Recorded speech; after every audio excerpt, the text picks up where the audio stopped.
Good day and welcome to the last session. So I'm Dr. James Hutson. I'll be presenting today on how to use AI for small business. So no matter whether you are a business of one and an LLC or you work for a mid-sized company, if we're talking about 1 to 50 employees, up to 50 to 100, and then up to 1,000.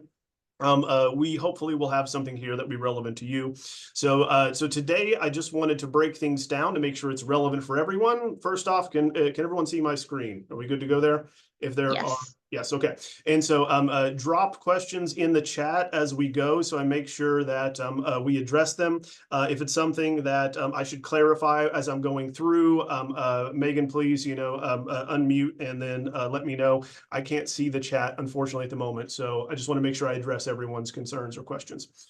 All right, well, thank you for having me today. I just wanted to start off with some of the questions here that we often get is what specifically I didn't do that here. There we go. Is what specifically AI is, what it can do, and then of course what it can't do. So if you go to a lot of conferences, especially surrounding business, they want to pull up a graph demonstrating the hype cycle in that 2023 we were at the peak of AI can do everything and the gold rush in business, and then we're kind of coming down off the hype cycle. So there is this belief that there's less usefulness in business as kind of what we're getting in a lot of these conferences, but we'll show you that they're not leveraging it the right way. And even individuals can turn themselves into a team of 50 with some of the tools I'm going to show you here. By the way, every image in here is going to be generated by AI using DALL-E 3. So just to show you the different ways in which you can use it, right, for your business as well. So I just wanted to start off with, in addressing what AI can do for business, we first need to talk about what are the challenges for small businesses. And the top two challenges, certainly, if you would ask anyone, would be lack of funds. So they don't have, once again, large amounts of capital to purchase a lot of equipment, new technologies, facilities, storage, and they also, once again, lack, large staffing, right? So you don't have a lot of people to help you do things, and you don't have a lot of additional funds to help you do things or purchase additional software or platforms to help you do things. And so this is one way in which AI is actually going to, oh, here we go, closed caption, excellent. It actually is going to assist. So those two things we can show you with all the tools that are either free or are $20 a month. And I do recommend, above all, the main takeaway for the presentation is get a pro subscription for your tool of choice, or PO, which has all of them. I'll show you here in a moment.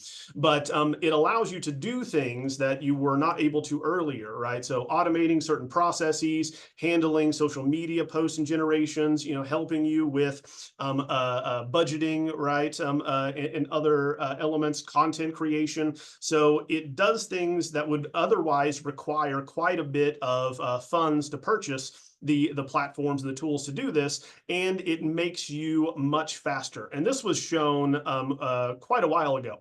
So if we go back to February of 2023, Ethan Mollick, who is well known in the AI industry, he's in the Wharton Business School, he published an article demonstrating that in 30 minutes, he was able to go from doing market research, seeing what type of need there was for a particular product, to creating email to generate templates for email in order to generate interest from donors and to raise funds, then campaigns, as well as making a website for this new business, and then developing logos and other elements for the business, right? So this is what you really want to start thinking, is that one person can master the vertical, that being in one single chat in these tools, you can go from brainstorming, finding what is out there, who your audience is, where they are, how to connect with them, developing ways in which to do that. So you obviously need a website, everyone does, or you need to update yours. You need to develop content. You need to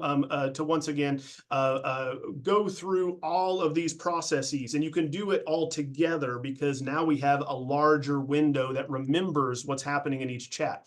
But I mean, this was over a year and a half ago. So now we have exponentially grown the capabilities of how fast we can do things.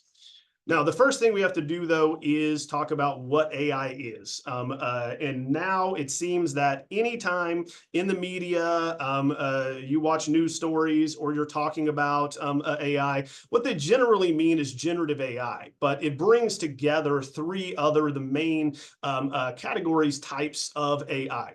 And this goes back to the 1950s, right? So number one, I like to think of it in simple terms of numbers, images, and words. That being AI can organize and understand things via machine learning, so ones and zeros, which is really good at taking large data sets and breaking them down and finding insights. But you have to change what you're looking at to a one or a zero. So for instance, in education, we look for, did the population graduate within 4 years or did they not? So one or a zero.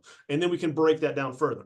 Additionally, we're talking about computer vision, that being images. So everyone knows when they prove they're a human on Google and say identify the motorcycles or the stairs, what you're doing and have been doing for decades is training Google's computer vision platforms to recognize those elements. So we've all been working for free in proving that we're not robots.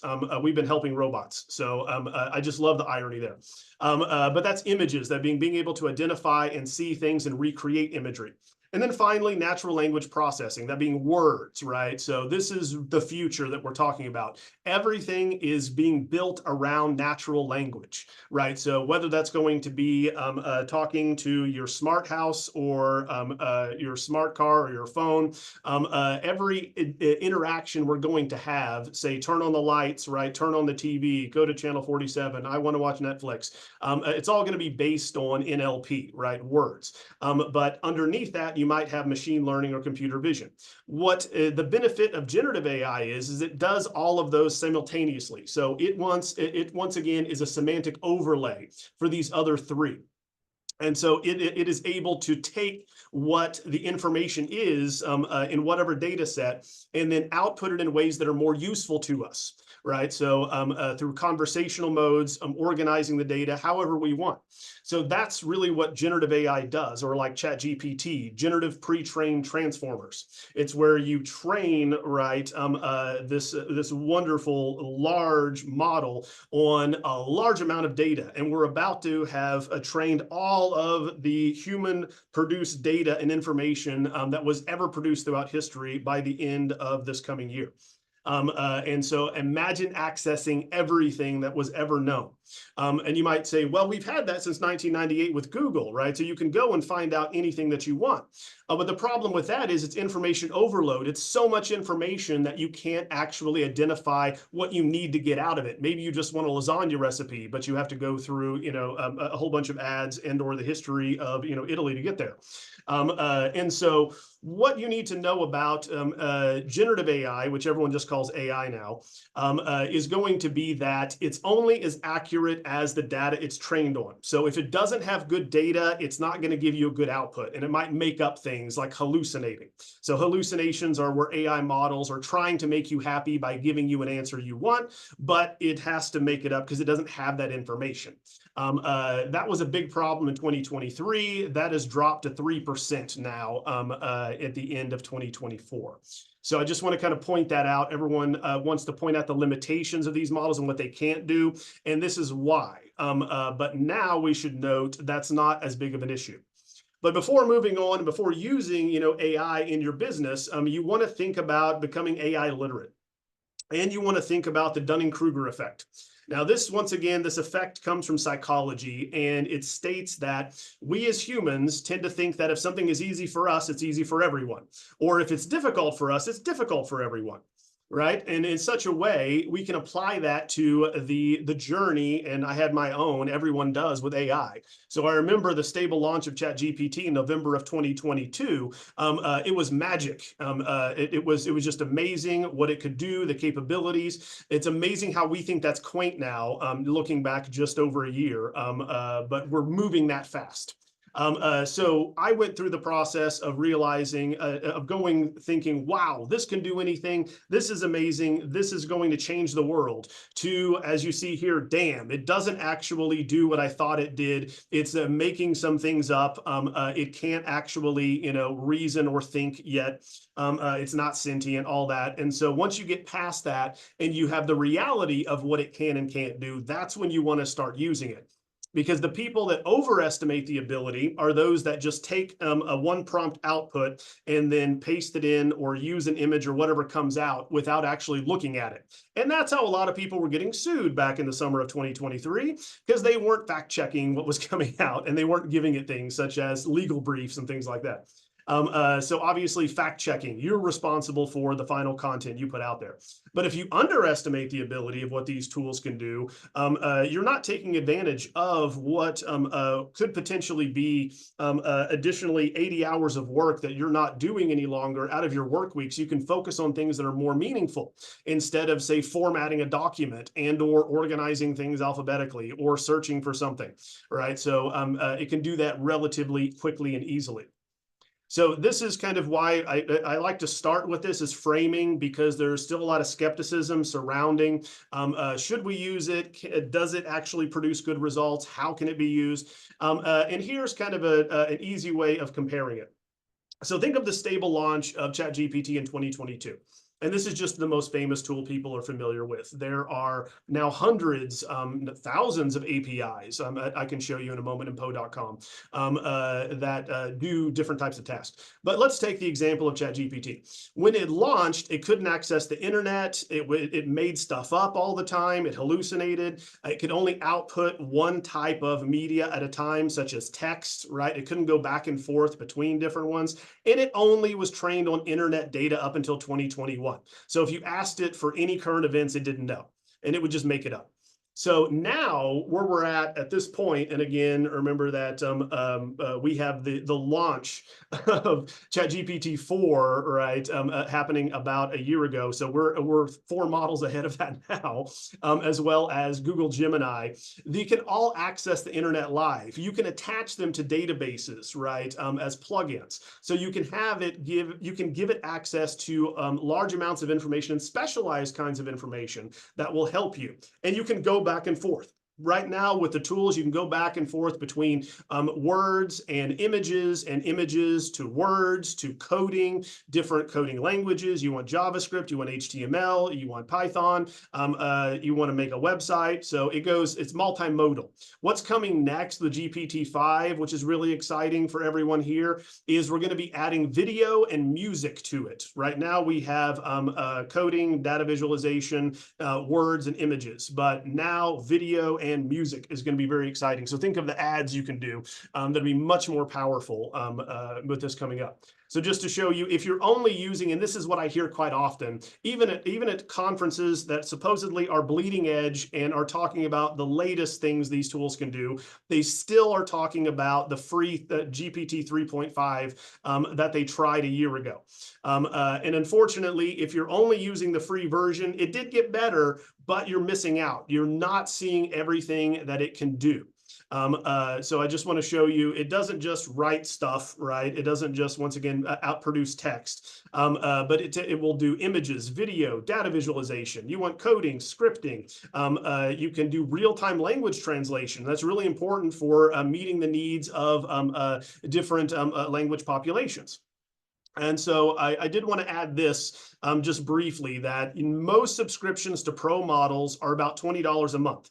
And that is, I can't stress enough how that is so worth it for the amount of time and energy it's going to save you on a daily basis if you follow what we're going to be talking here. But Poe, what it does is it brings all of those together and gives you access to all of them in one spot. So if you want to switch back and forth between coding and making music and making a website and writing, once again, social media posts, right, Poe is great because it's included with all of that. So I just wanted to point that out. It has all of the tools and the platforms and the models that you're familiar with.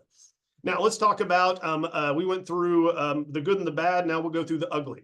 So as what always comes up in the conversations on why not to use AI is going to be the regulatory and the legal considerations. So we can talk about that. Oh, we have something in the chat. I want to go back and make sure we get that. How are Poe and Perplexity different? Perplexity is just one platform. Poe is going to bring them all together. So, so it's just one underneath Poe as an umbrella of all tools. Right. So, but yeah, you have Perplexity, Consensus AI, Elicit. The best one is Cite AI if you're going to be looking for academic research, because it will give you heat maps and tell you how often something was cited and whether or not it was arguing against or for, right, what was published. But great question, Erica. Thank you.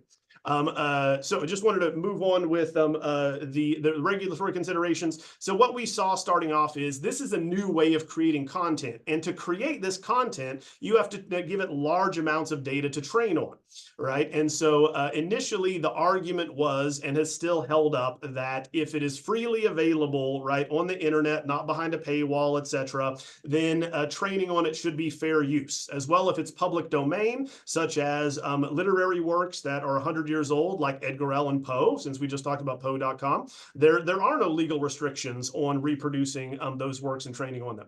So, but others, for instance, such as Getty Images, that proved that Stability AI had trained on their database because it had watermarks left over, they sued them. And so we have lots of these lawsuits. And so we need to address what's happening legally. And here's where we're going.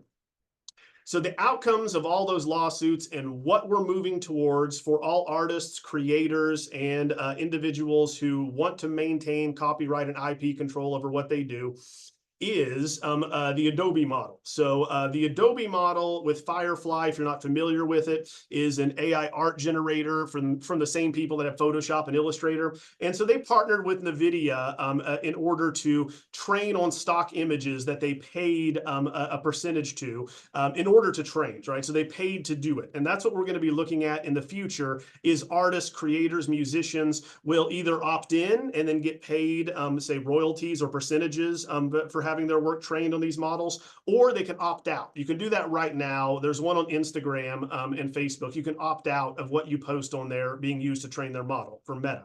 So more on that, email me. I can tell you how to do that. But from all the lawsuits, what's happened is one of two things. Is one, either the companies like OpenAI, Google, Microsoft, any of these that have these models, they argue fair use, and generally a judge sides with them on the unfair use if it was freely available and anyone could find it. The second thing is if they were found guilty of a training on copyrighted material, they then just started paying, right, once again, percentages for the right to train on their material. And so that's the two things that are happening. So just to make sure that we're aware of the legality, what's going on. So now let's talk about, we got that out of the way. Let's talk about how we actually use it, right? So what is the practical application and not just theory? And this is what we see so often is people will try these tools once and are very unimpressed with the output and then give up. They're like, it doesn't do what I want it to do. I'm just not using it. It's also very overwhelming because there are so many tools that do so many things. And so it's easy to get overwhelmed. It's like, do I use Gemini? Do I use Meta AI? Which llama coding tool do I use? Do I use ChatGPT 4.0 or I use 0.1 preview model, right? So there's so many versions and APIs out there. So let's just make it really simple.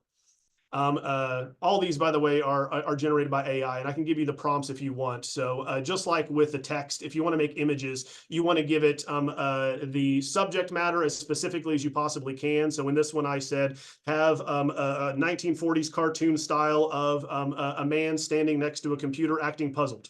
Right. So so you want to be specific and give it a style, and you can do lots of fun things. Okay, so moving on.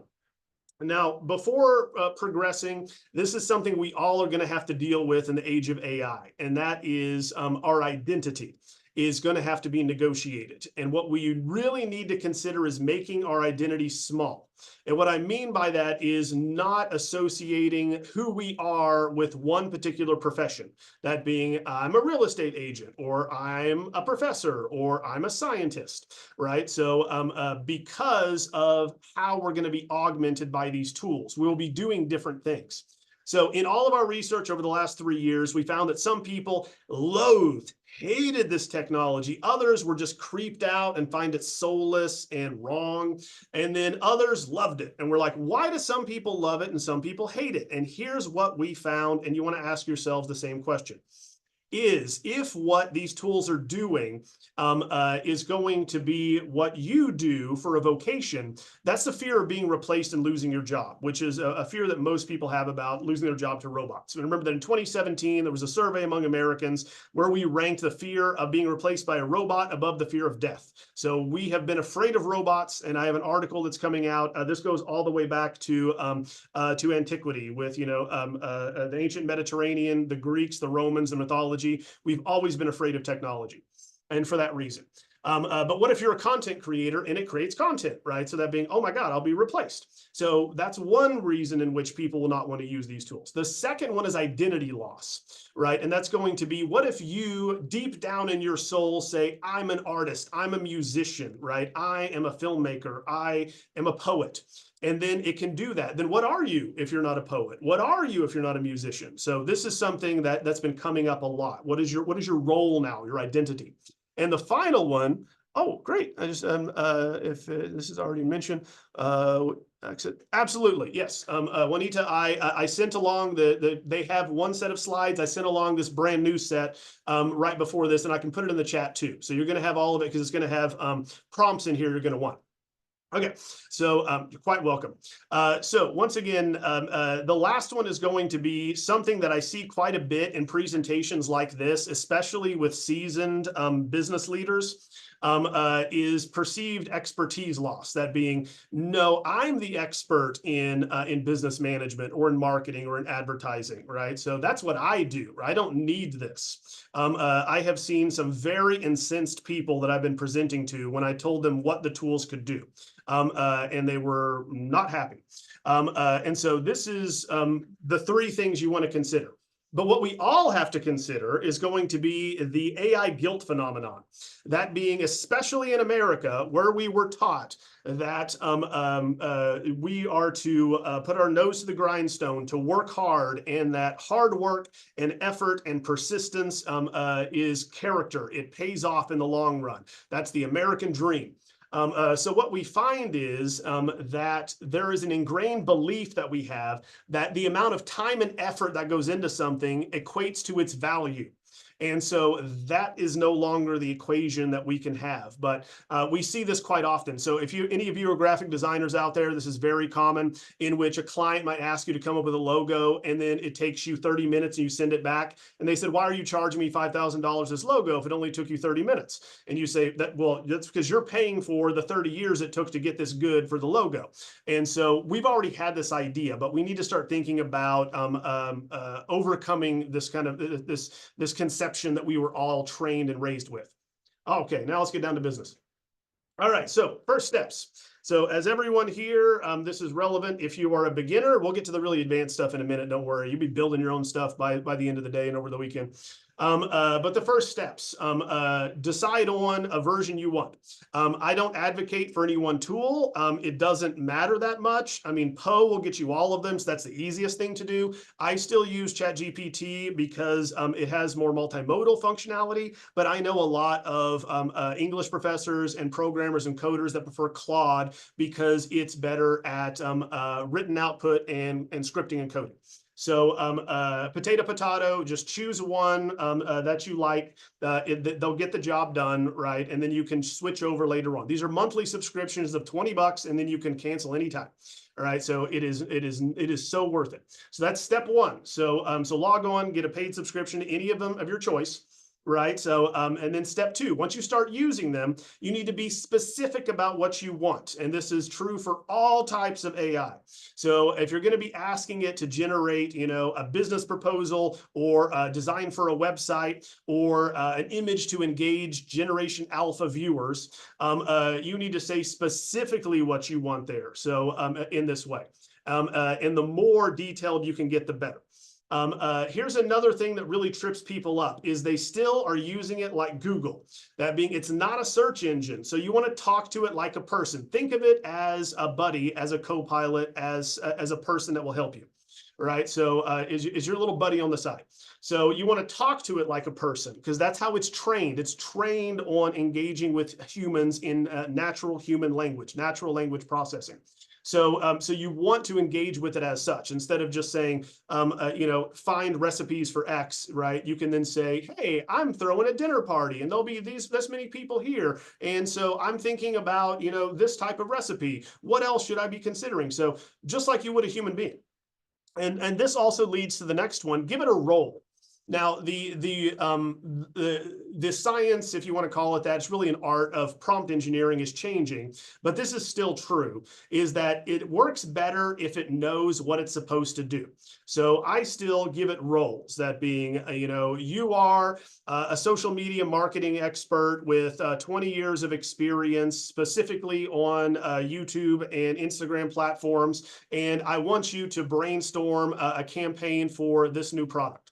Right. So you tell it what it is. You be specific about what you want and tell it how you want it to output. Right. So give me a table, give me an Excel spreadsheet, give me an image, give me a chart, give me bullet points. Right. Rank them in order and tell me why.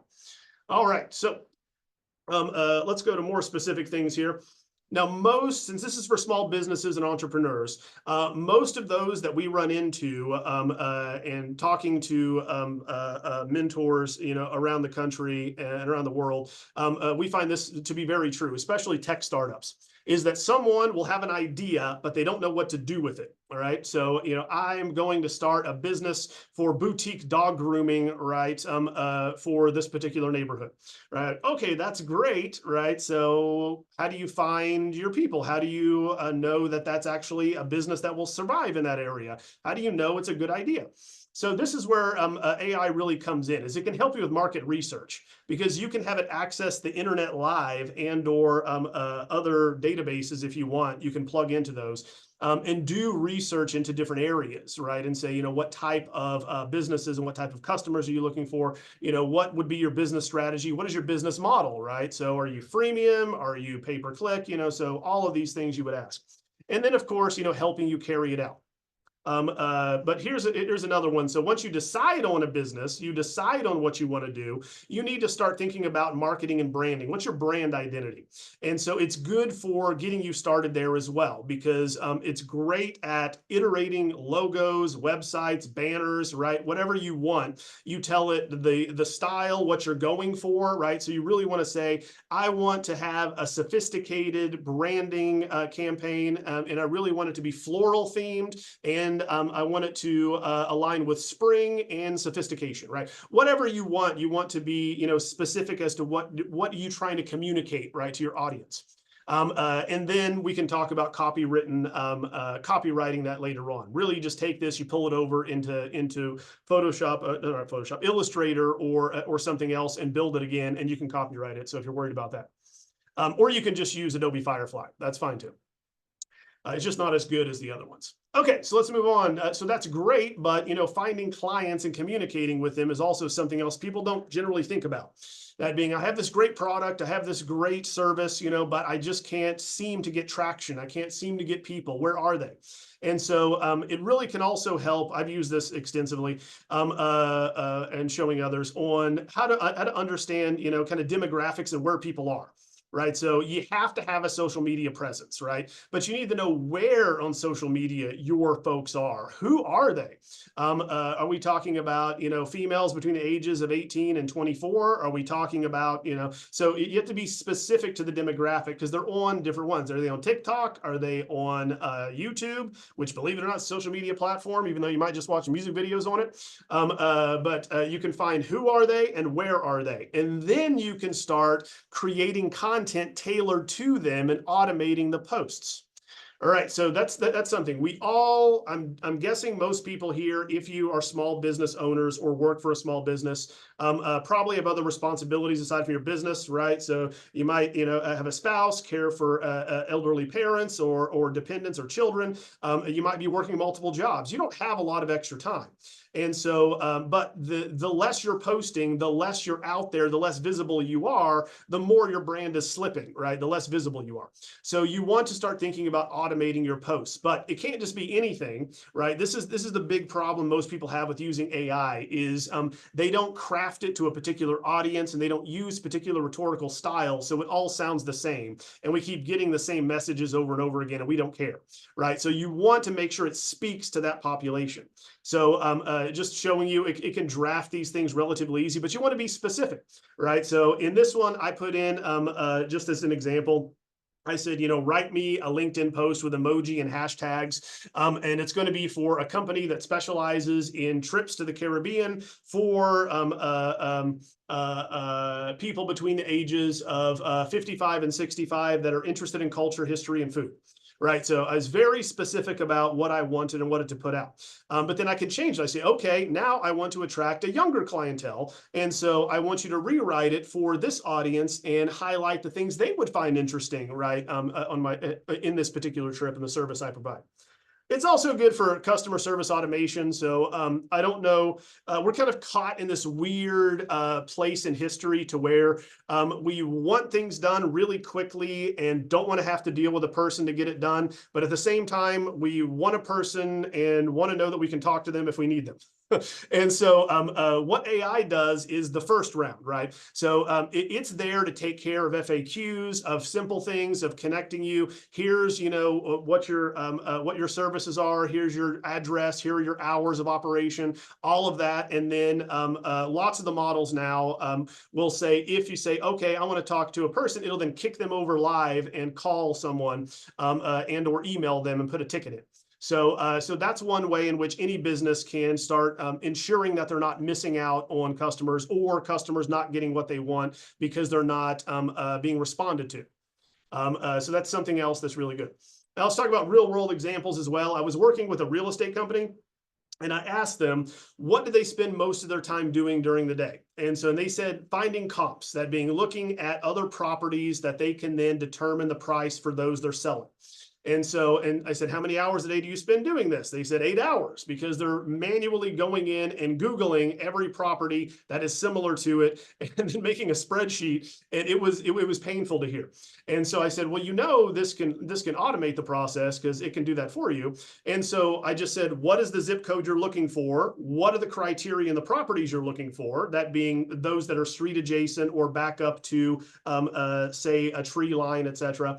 And then output the list in this way. And it did it immediately, right? So just as a real world example, you need to think about where your pain points are. What do you spend too much time doing that can be automated? And we'll revisit that in a moment.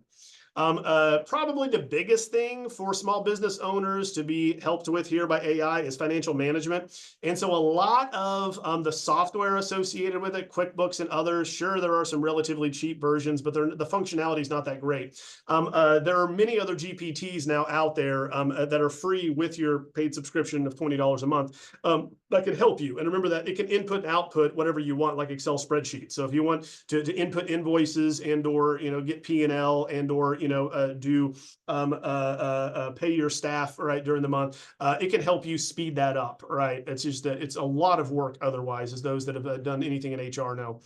All right, so here's another thing that it can do along with, say, outputting Excel spreadsheets and help you with that. It's good at data analysis and interpretation.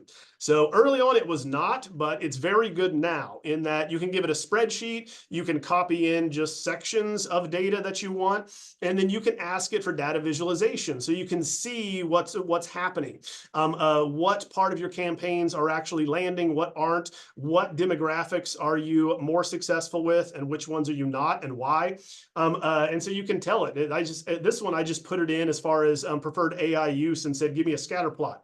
But you can do pie charts, you can do bar graphs, you can do, whatever you want. And it's also good at sentiment analysis, which is really good for small businesses. So you can take a bunch of comments on your website or social media posts and say, conduct a sentiment analysis on this. And it will then tell you if it's generally positive, neutral, or negative, and why, give specific examples. And then you can address specifically why you're seeing negative feedback through the sentiment analysis.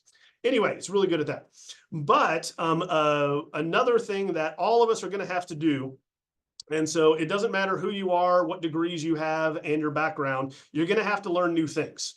Everyone is, for at least the next projected 50 years, right? We're all going to have to upskill in some way every 5 years minimum. That means, another certificate, another skill that we gain, etc. And this is what this is really good at. You just need to know how to do it. And so because of how fast things are moving and what type of skills that we need are changing, this part is kind of crucial for small businesses. So here's an example that I did for a mentoring seminar, which was for entrepreneurial mentoring exercises. So it's learning skills, right? That being, how to become an entrepreneur and how to mentor people in this way. So I looked at what the standard activities were, and then I thought, how can we do that when a human being is not around? So, and then we developed ways in which to create plans for skill development. And so it doesn't matter what the skill is. So here, once again, this is back when you had to add an app, but now if you have any of the models on your phone, it already has automatic talk to text built in, so you can talk to it just like a human. But if you're on a desktop, the new 01 preview is also the natural language. So instead of sounding like a robot, more and more they're training it to sound natural, such as stuttering, taking breaths, right? So things that sound much more like a human. So be aware of that. So you can just ask it, right? So create, a learning plan so that I can get good at Python, or that I get better at public speaking, or pitches, right, to companies to buy our product, right? Doesn't matter what you want. And so in addition to that, there's lots of other cool tools out there that are free. So for instance, maybe you want to practice, right, on your delivery. Most small businesses are successful because they're good at interfacing with their clientele or communities or other vendors or other businesses. And so you need to know how you come off, and you might want to practice that. Well, Hume AI is great because it will give you a reading, and this is the same type of AI software the airports have, and you'll see it. It'll once again connect with you, and it'll say, it'll rank you based upon how happy or sad or angry or threat level that you are. But this is the free version. And so it'll show you, do you look bored? Do you look excited? What about the rhythm of your speech? What about, how loud or soft you're being? And it'll help you practice in that way. Here's another one, which is great because everyone has to have a social media presence, and we can't be everywhere all the time. But if you're an influencer, or you have a lot of content you need to create for TikTok or for YouTube or Instagram, and you do short clips, HeyGen is great.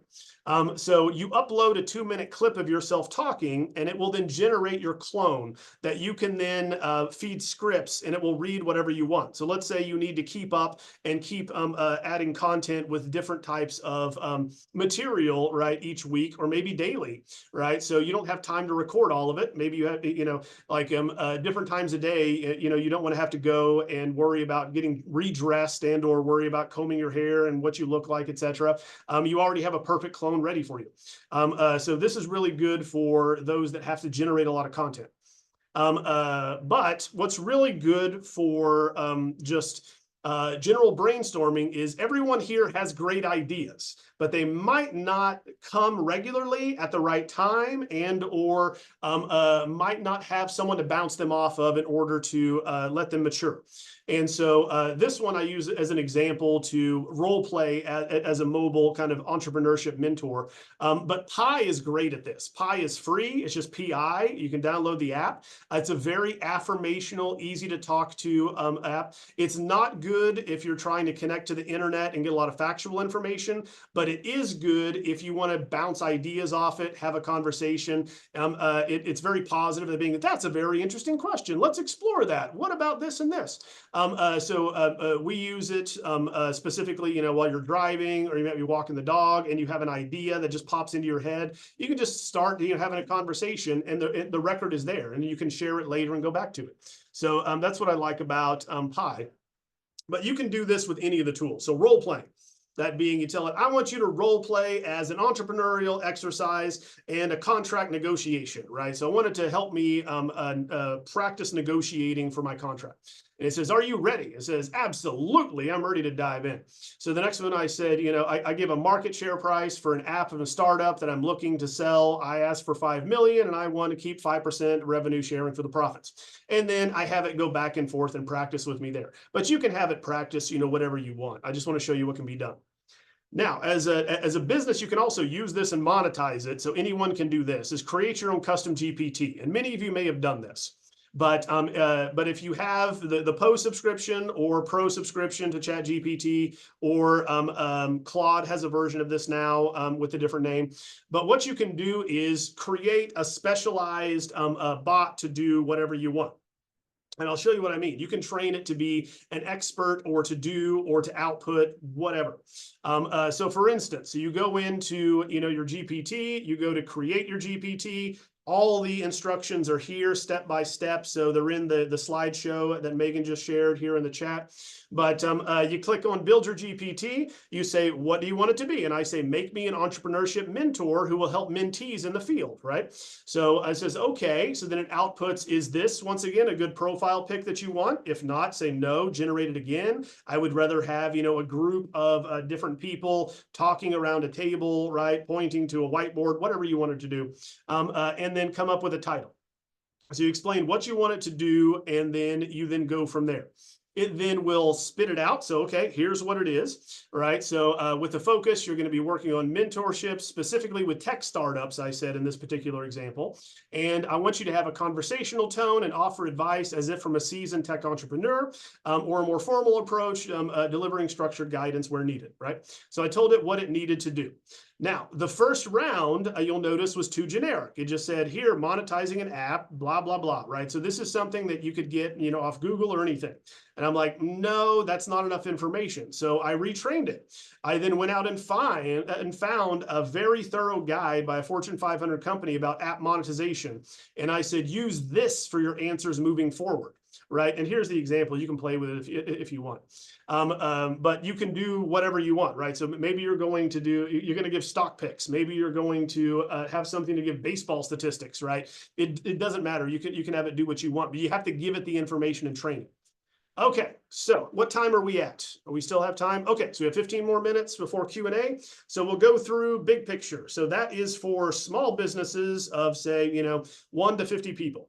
Now, let's say you have a mid-sized business. Let's talk about what strategy you should kind of approach. And this is relevant for everyone else as well, but I want to make sure we hit different backgrounds here. So now we know what it can do. We know roughly the different tools we can play with, right? So how do you use it and make sure that it works for you and that you integrate it? So here are the steps, right, that I'm going to take you through that are fairly standard in the industry. This is not new. I'll just give you examples as to how to move from early use cases to a culture change. All right, so the first thing is going to be the AI mindset. Right, so this is a problem that a lot of businesses are having, and even academics that I work with, for instance, is that they view AI kind of like cryptocurrency. So everyone remember that, right? So cryptocurrency and blockchain and all that. It was everywhere last year, and you don't hear about it anymore. So they think the same thing's going to happen to AI, that it's just going to go away. It's not relevant. Unfortunately, that's not true. It's been integrated into everything we engage with, right? So that natural language semantic overlay first started in social media apps, right? So if you remember Snapchat back in summer of 22, then it went to Facebook and Instagram, Twitter. So it integrated there first, then search engines. engines. So Google, right, Bing, all the major search engines integrated it, right? And then everything else, right? So it's difficult not to go to a website and have an automatic AI bot pop up and try to help you to do something. So it's not going away. It just depends upon how you can use it for your benefit. And the big problem that a lot of mid-sized and large companies are having with this is it's not about software. Okay, so the AI models, previously what you would do if you're adopting a new technology in business is you would introduce everyone to the new platform, say, Microsoft 365, here's, this new ecosystem we're going to be training on, this new app, and then you burn the bridges so they can't go back and use the old one, right? They take the ability away and say, you can't use Photoshop anymore, you have to use this tool. Right, but it's not software. It's once again change management. It's how we do our job.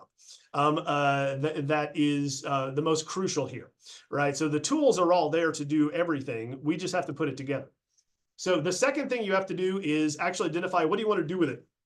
So this is the problem a lot of companies are having, and you might be stuck on the same thing as well. Is AI is this shiny new thing? I have to do something with it. But they don't really know what they want to do with it. They're not specific as to, I want to use it to increase revenue, to streamline the HR process, to streamline, content delivery, or once again, shipping and or supply chain management. They're not specific about what they want to do with it. And then nothing happens, right, because of it. So you want to be specific, right? That being, what do you want it to do, right? Do you want it to help find new customers, to automate content, right? So break that down into smaller processes, and this is how you make that happen. Okay, so the first rule in anyone trying to adopt AI is don't try to put it everywhere. First identify one use case, right, that you can measure the results of within a week, right? So did you get more traction and more hits on your website? Did you get more sales, right? Did you once again make more contacts, right, in industry?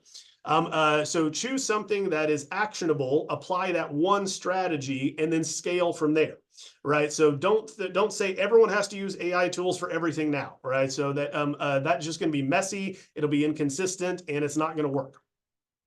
So the next one, if we're talking about a mid-sized company, if you want to move beyond the pro subscriptions, there's enterprise APIs that you can pay for at the institutional level. But make sure that you do due diligence and ensure that it actually is tailored to the problem you're trying to solve.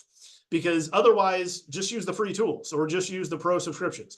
You're not going to need a lot of really expensive, large expensive solutions or enterprise solutions to get what you want. Now, the next one is, of course, going to be ensure that you provide support. Maybe you have a team of 5, maybe you have a team of 10, maybe it's just you, right? It doesn't matter, but you want to set aside time, give goals to the team of what type of training and skills and tools we're going to be looking at, how we're going to be using them, and then hold yourself accountable, right, in that way. So meet every week and talk about what successes you had in implementing that one strategy with that one tool, right? What problems did you have? What did you run into, etc. So, but if you don't continually keep it front of mind, it just falls off. And this has happened for the last 2 years. Okay, so here's everyone's homework. And this is a really useful task for activity for everyone.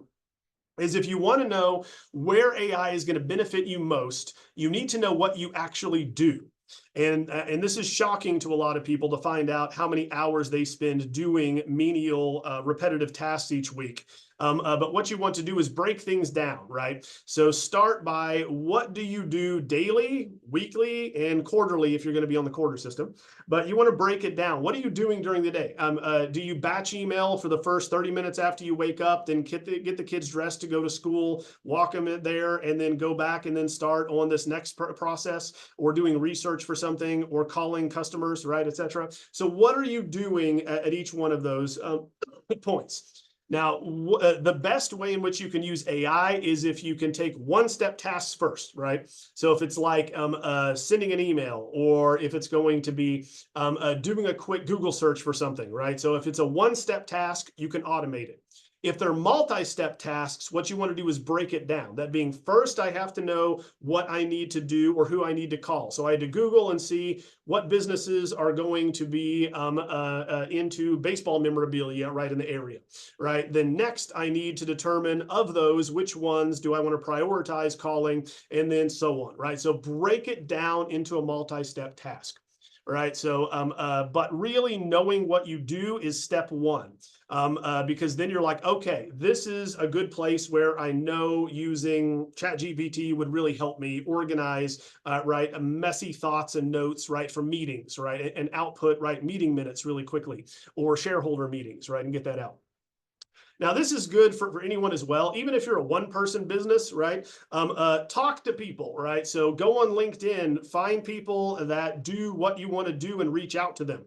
I'm amazed over the last 3 years. I went from finding out everything in the world I could know about XR and VR and AR with experts around the world. And then the same thing with AI, right? So people will talk to you. They will share information. So go network, reach out and say, I'd love to have coffee and hear about, your approach and how you do this, right? And that very often will organically lead to other support mechanisms and for your business and even personally or socially, right? So what do you do well that can benefit them and vice versa, right? So it's the commerce of social relationships in this way. All right. And then, of course, measure what you're doing and refine it. Is it working? Is it not working? But then you have to come back and actually look at, okay, did what we did here with this new tool improve revenue?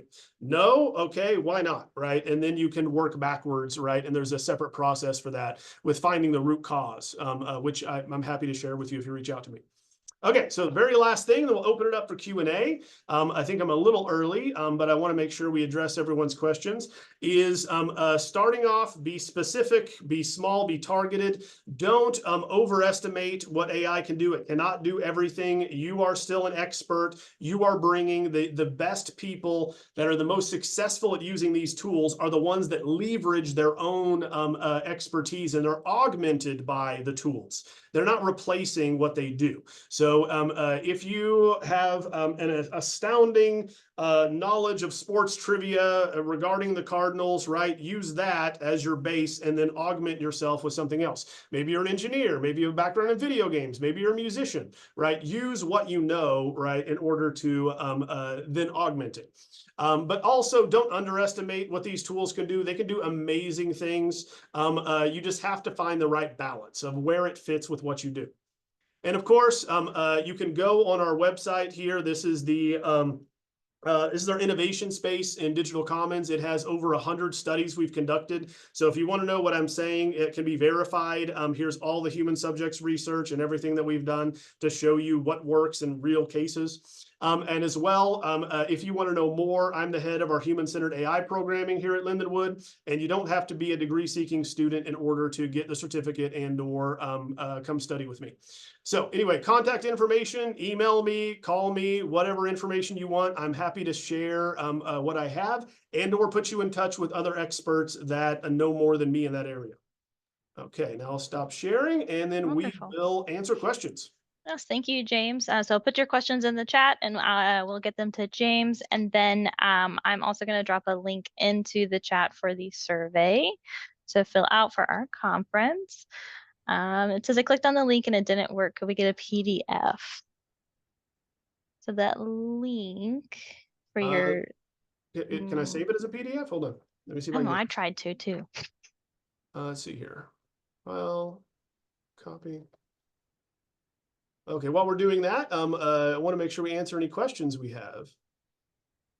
Okay, that is saving. You guys can also raise your hand and I can unmute or ask you to unmute if you'd like to verbally ask. We have one question of, could you repeat what the AI tool was for research and articles? Oh, there's lots. So here we go. I'll put it in the chat here for you. What are you, yes. So the first question, okay, a lot of questions. Okay, here we go. Let's start with the beginning. So it depends on what your area of expertise is. So it says doctor, but it cuts off your name. So what are you researching? So for instance, oh, here we go down here. Yes, absolutely available to speak to business groups. I do all the time, all over the place. Everything from Rotary clubs on up to City Hall. We're actually upskilling the entire city of Aurora, Illinois next month. So that's going to be fun. Okay, so let's go over here. So I'm going to put these in just to make sure you have all of them to answer the first question. So Perplexity AI is good for a general kind of search. So it's good for social sciences, humanities, physical sciences. So what it will do is summarize everything that's out there for you. It can also then write literature reviews for you, write introductions, but it cites its sources. So it's a good starting place. Others are going to be Consensus AI. That being Cite AI is the one that is the absolute best, right? It is paid though. So if you have an institution, I would have your institution get a subscription to that. It's like 5,000 a year. It's not much. Cite AI and then Elicit. Okay, so those are the major ones. The only one that charges is Cite. The rest are free. But what they will do is pull up, ask for anything. What's the latest on research into using protein chains for cancer prevention or research or colon cancer, right? So it'll give you all of that summarized, and then it can synthesize it as well. It'll give you everything, but it'll say synthesize it. So it'll give you, here's the latest in one paragraph. So it's really good for that. Let me go back up here. Okay, yes, we did that. Okay, can ChatGPT create SEO for a website? If you just put in the web link, yes. Obviously, the paid version, and I would say use Bing to create SEO for this website, optimizing the specific keywords that will have the greatest hits. And then that will pull out from other websites on SEO optimization to make sure that you get the latest information on that. I think it was Megan asked that. Do you offer any hands-on workshops to the general public? That's a great question. I've been trying to. Believe it or not, I've offered it over and over again to various municipalities. I will be at the St. Charles County Library. We're going to be doing a workshop there. I'm happy to do workshops, as I was telling Megan down there. The best training is hands-on, right? So I can tell you all of this, but you actually doing it is the best way to approach it. So I would love to. So if you know of some municipality near you, ask them to invite me. Are you able to speak to business groups? Yes. So I think it's Jaime, right? So I think Jaime, that's my name too. Absolutely. As we mentioned, I speak to many groups, everything from brokerage firms to all the way up and down. How do you determine when to use AI to build an app versus using AI to build a website? It depends on what it is. That's a great question. I don't think there's an easy answer. It just depends upon what you're looking to do, because you're right. They do have AI app building tools, and you can say, this is the app I want. This is the functionality I want. I want you to output for Android devices, etc. But I would. Either way, you should be using AI tools somewhere in the process, if not to help debug code for the website. Maybe you're building a photo carousel and you need an HTML and JavaScript, something really simple, and you can go out to GitHub and grab it. Contact me and tell me specifically what you're looking for with the app and the website, because either way you'll be using it. Just depends on, are you using it for the entire build or just a section of it, or just to fact check things or to debug. So just email me for that. Here we go. Any AI tools to help with business, finance, and taxes? That's a great question. I do have them. I'm trying to think of any offhand. Please email me so that I can send that to you. There's a tool for everything now, because any one of you can build your own API and put it out there and sell it. If you go on po.com and or custom GPTs in OpenAI, it's any one of us can do that, right? It's just saying, what do you want it to do and how does it add value, right, to the user? So please send that to me, and we'll find you a business, finance, and taxes app. That's a great question. Social sciences psych is what? Yeah, absolutely. Yeah, so social sciences, I would recommend Consensus. Illicit's pretty good. Perplexity will be generic like Wikipedia. Perplexity will pull a lot of websites like Wikipedia as well. The others only pull peer-reviewed journals and books. So be aware of that. But it's good if you're looking for the latest material. So I was just publishing on the future of entertainment, whether it's going to be gaming or video or anything, is going to be generative. What that means is it's going to generate as you go. So the latest video games, they did this with Doom, they did this with Google, and so as you're playing the game, it'll change based on what you want to do. So it isn't pre-programmed, it isn't pre-designed. It'll just come up with things based on what you want. And that's what TV and everything else will become is, I finished this last Star Wars series. Now I want a spin-off of this character, right? And their background, and I want 3 miniseries, based on it. And through all the aggregated data of all the Star Wars footage it has, it's going to put that together. So in doing that, you might want websites, right? You might want Wired magazine or, IEEE magazine or these things to tell you what the latest is. So that's why that's good. Otherwise, use the others. Okay, here we go. I can't see what he typed. What do we need? I copied and pasted it, so you're good. Okay, Now good. we can. I think a couple people had a question when your session at St. Charles is. That's a great question. I don't know. I sent a message to them. They're going to be scheduling it out. It's going to be January 2025. And so I sent them a message yesterday. They're finalizing the dates. But again, my main goal is to make sure that we have enough education that we make everyone as AI literate as possible, right? Because I see it as a democratizing force for education and a leveling of the playing field. I talked to an individual yesterday for my new book on AI video production who was illiterate and couldn't spell his name until he was 14 years old, right? And so once he discovered ChatGPT, he once again learned that he could communicate ideas, and he had valuable ideas, right? It's just he was dyslexic, right, in this way. So I see AI as being the great equalizer in this way. So as many workshops as we can do, you let me know. I'm a writer, so yep, I know where writers stand. I want to open a bookstore, so what is the best way for me to no. So it depends on what you want, Sheila. So I talked to a lot of our MFA students here who are professional writers, and that's a very interesting question. The question is, of course, what do we value about writing? What type of writing is it? And what will people pay for? So I wouldn't separate it. I mean, you can specialize whatever you want. So for instance, AI, arguably, no one here would disagree with, is perfectly fine to use for transactional purposes. That being, you need to know what time the library opens, right? So use AI for that. I need to know a recipe for spaghetti, right? So that's transactional. We're just giving information that's factual. Now, if it's going to be a collection of poetry about someone who lost a loved one, right, then very likely, I think we would all agree that you would want that to be human generated, right? Because the purpose of it is to express the tumultuous internal emotions that someone has. So what is the purpose of the writing is what we should be asking. Like technical writing, if it's going to be an IKEA of how to put a desk together, why not have AI output that, right? So if that makes sense, Sheila.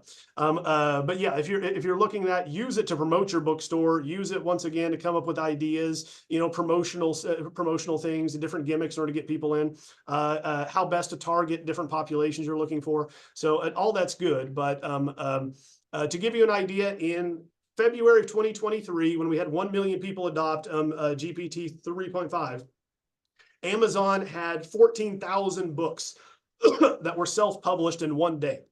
And they shut it down because it was too much. And they were all AI generated, right? So the question then becomes, is that okay?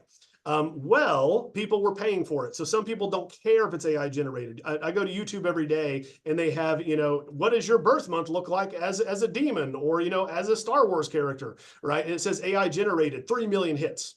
Right. So it depends on, what you believe, what you care about, what you want to get out of reading it, and then how you want to think about monetizing that. So but great question. I wish I knew when it was, Robin. I will definitely be sure to share it with Megan once we know when the session is. Is there concern with providing specific business information when trying out ideas responding customers? Specific. Okay, yeah. So, Obi, yes. So, rule of thumb. With AI, there's really an overblown concern when it comes to, and I hate to say it, data privacy and other personal details leaking out. So, for instance, if you uploaded all of your company's social security information, right, and put it into a chat, right, I can't then go in and say, give me the social security numbers from this company and have it spit out. It won't do that. They're all trained to not give personal information, not to give identifying information. They can't output anything that's politically inflammatory, sexist, racist, or offensive. It won't put out anything violent either. But rule of thumb, if you're really worried about it, don't put identifying information just like you would violate HIPAA, FERPA, anything else.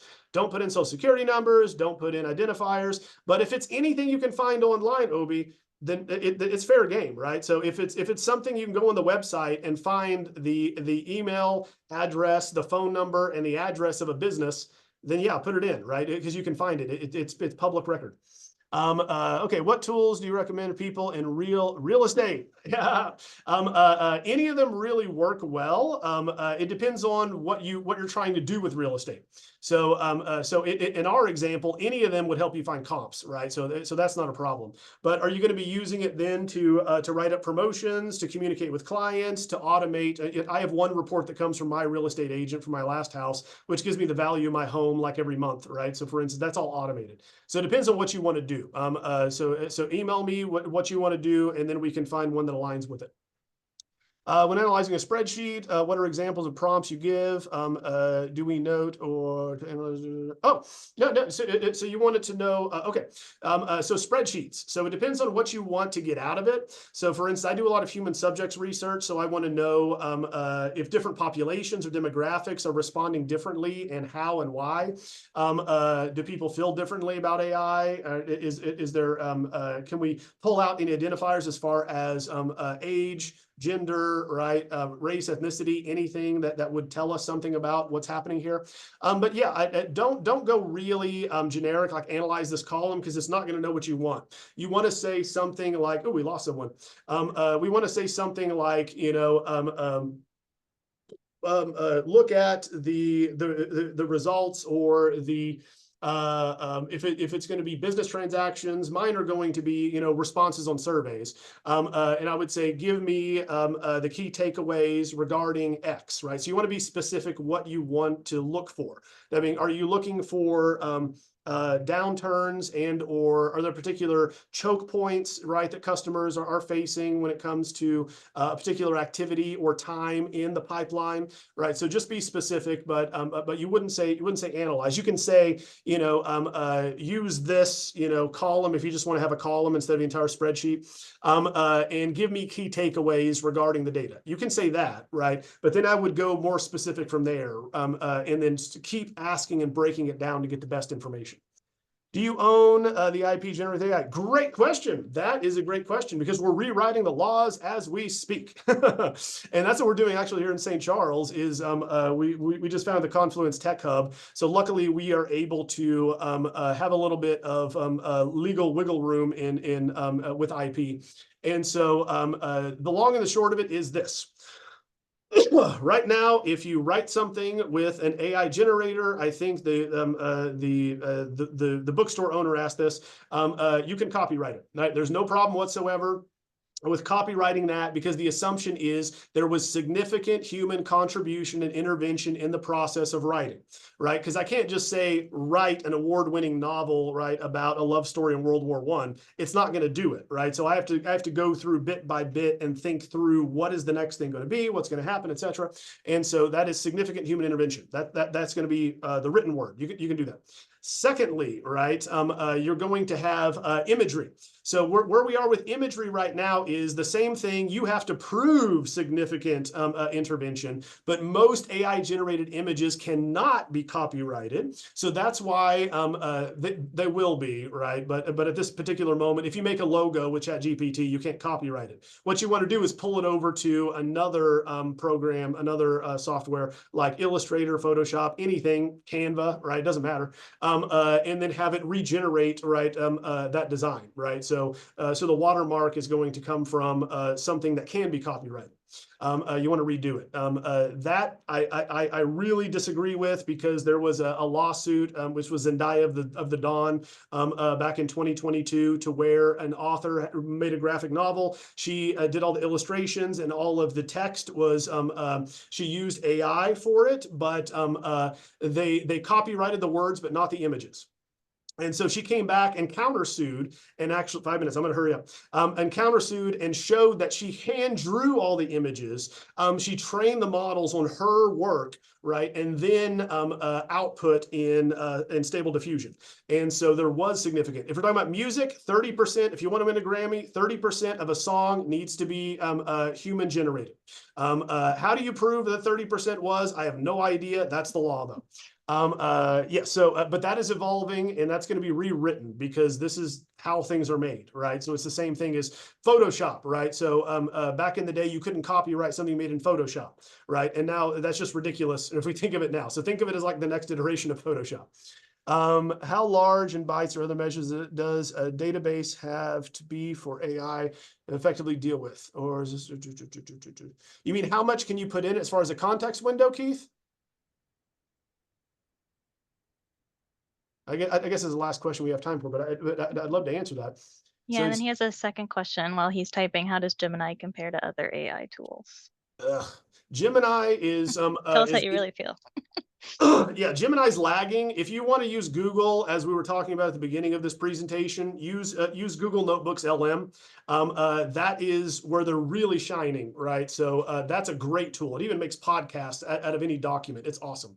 But Google Gemini, Google really struggled to catch up. They were caught unawares with OpenAI. And so they rushed their model, and a lot of bad things happened. And so it's really right now. So for instance, you can't generate an image of a human with Google Gemini, because they trained it in such a way that back in the spring, someone had it generate images of Nazi soldiers, and many of them came out as black. And so, which was highly offensive, and so they shut it down immediately. So that's just one example of how Google didn't think everything through. Anyway, so but Gemini, I wouldn't pay. Use the free version if you're using Gemini. And then you said, I mean, how large do the books company have to be? How large do the books have to company? Like Large. and when I'm viewing maybe like their finance bookings, like their books of their business, like all of their, Keith, you can keep correcting me if I'm wrong, but like all their financial statements, and how small does it need to be or how big, like. Sure. I think the question there is going to be, so the two-part question. One is how the model is trained and how many billions of parameters it has, so what it's pulling from to answer questions.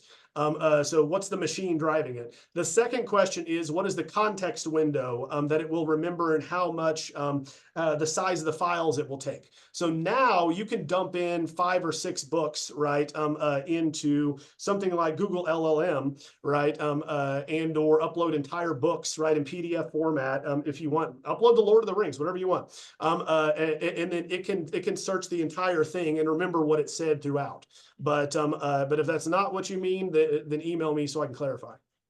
And I think we're about out of time. We got a little, like 2 minutes left, but that was all the questions. So I put James's email in the chat, and then with James, I also linked to your Confluence Tech Hub, because I was able to find that one pretty quick.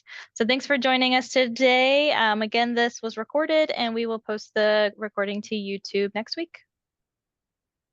Thank you so much. Yeah, thank you guys. And email me, Keith Crawford. Thank you. Yes, and I'll get the presentation sent out.